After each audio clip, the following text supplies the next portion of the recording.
उत्तराखंड के इस मंदिर में छिपा है दुनिया के खत्म होने का राज। देवभूमि उत्तराखंड में वैसे तो कई रहस्यमय मंदिर और गुफाएं मौजूद हैं, जिनमें से आज तक काफी जगहों के बारे में अभी तक कोई रहस्य खुल ही नहीं सका है। इन्हीं मंदिरों में से एक है पिथौरागढ़ जिले में स्थित एक शिव मंदिर, जिसका नाम है पाताल भुवनेश्वर। ये पिथौरागढ़ जिले में स्थित है और गंगोलीहाट से मात्र 20 से 22 किलोमीटर की दूरी पर है। पाताल भुवनेश्वर मंदिर को लेकर काफी मान्यताएं हैं। इस मंदिर में भगवान शिव के दर्शन करने के लिए गुफा में जाना पड़ता है, जो समुद्र तल से करीब 90 फीट गहरी है। यह गुफा प्रवेश द्वार से 160 मीटर लंबी है। माना जाता है कि इस मंदिर में 33 करोड़ देवी देवताओं का वास है और इस मंदिर में दुनिया खत्म होने का एक रहस्य भी छुपा हुआ है। इस गुफा की ओर जाती हुई पतली सुरंग में अनेक चट्टानों की संरचना और नक्काशीदार विभिन्न भगवानों की जटिल छवियां बनी हुई हैं। इसके साथ ही यहाँ पर नागों के राजा अधिशेष की कलाकृतियां भी देखने को मिलती हैं। इस मंदिर के बारे में ऐसा कहा जाता है कि सूर्य वंश के राजा और त्रेता युग में अयोध्या पर शासन करने वाले राजा ऋतुपर्णा ने इस गुफा की खोज की थी, जिसके बाद उन्हें यहाँ नागों के राजा के अवशेष मिले थे। ऐसा माना जाता है कि इंसानों द्वारा मंदिर की खोज करने वाले राजा ऋतुपर्णा पहले व्यक्ति थे। द्वापर युग में पांडवों द्वारा इस गुफा को फिर से ढूंढ लिया गया, जहाँ वे इस गुफा के पास भगवान की पूजा करते थे।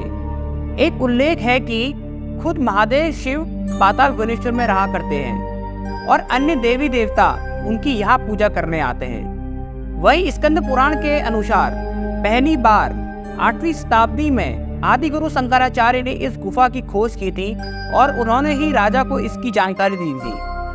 तब उन्होंने यहाँ तांबे का शिवलिंग भी स्थापित किया था। इसके बाद राजाओं द्वारा ही गुफा में पूजा कार्य के लिए पुजारियों को लाया गया था। यहाँ भंडारी परिवार के पुजारी होते हैं। तब से लेकर आज तक सिर्फ और सिर्फ भंडारी परिवार के लोग इस मंदिर में पूजा कर रहे हैं। पौराणिक कथाओं के अनुसार पाताल भुवनेश्वर गुफा में 4 द्वार मौजूद हैं, जिनका नाम और द्वार, पाप द्वार, धर्म द्वार और मोक्ष द्वार है। माना जाता है कि जब रावण की मृत्यु हुई थी तब पाप द्वार बंद हो गया था। इसके बाद महाभारत के युद्ध के बाद धर्म द्वार बंद हो गया था।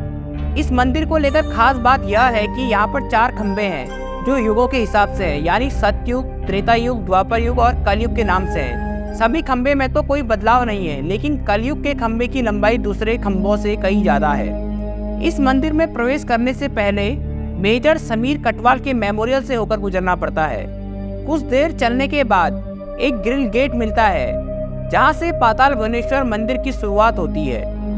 यह गुफा 90 फीट नीचे है, जिसमें बहुत ही पतला और संकीर्ण रास्ता है। थोड़ा आगे चलने पर इस गुफा में चट्टानों से मिलकर एक ऐसी कलाकृति है जो दिखने में 100 पैरों वाला ऐरावत हाथी लगता है। फिर से चट्टानों की कलाकृति देखने को मिलती है, जो नागों के राजा अधिशेष को दर्शाते हैं, जिसकी मान्यता है कि ये राजा अधिशेष ने अपने सिर के ऊपर पूरी दुनिया को संभाल कर रखा है। मान्यता है कि यहाँ पर विराजित शिवलिंग का आकार तेजी से बढ़ रहा है और इस शिवलिंग को लेकर यह कहा जाता है कि जब यह शिवलिंग गुफा की छत को छू लेगा तब दुनिया खत्म हो जाएगी। गुफा में एक साथ 4 धामों के दर्शन भी किए जा सकते हैं। ऐसी मान्यता है कि गुफा में एक साथ केदारनाथ, बद्रीनाथ, अमरनाथ धाम जैसे पवित्र तीर्थ स्थल देखे जा सकते हैं। बताया जाता है कि इस गुफा में मौजूद पत्थर से पता लग सकता है कि दुनिया का अंत कब होगा। आपको हमारी ये जानकारी कैसी लगी, नीचे कमेंट बॉक्स में जरूर बताएं।